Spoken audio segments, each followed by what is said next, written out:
आज हम बनाएंगे साउथ इंडियन कर्ड राइस। ये एक बेहतरीन साउथ इंडियन राइस रेसिपी है जो कि आपके एपेटाइट पे बहुत ही इजी रहेगा। सबसे पहले एक बाउल में थोड़ा सा दही ले। अब उसमें थोड़ा सा पानी मिलाएं ताकि आपका जो दही है वो थोड़ा सा पतला हो जाए।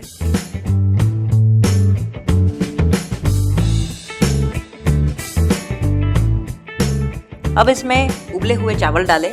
आप चाहे तो अपने लेफ्ट ओवर राइस को भी यूज कर सकते हैं। अब इसे अच्छी तरह से मिक्स कर लें।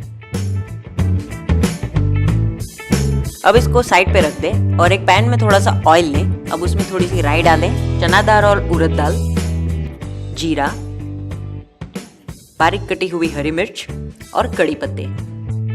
अब इसे अच्छी तरह से सौते कर लें। अब इसमें सूखी लाल मिर्च डालें।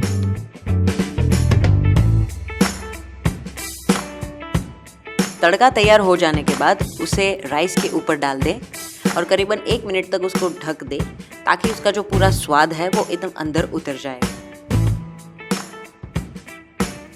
अब इसे ओपन करने के बाद इससे थोड़ा मिक्स कर लें और ऊपर से थोड़ा सा नमक स्वाद अनुसार डालें।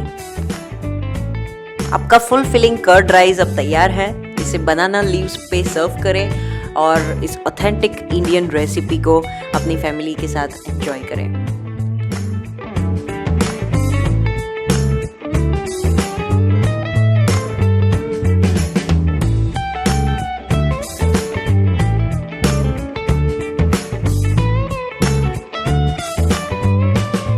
Subscribe to our YouTube channel, like us on Facebook to get daily recipe videos और अब हम मिलेंगे कल नई रेसिपी के साथ।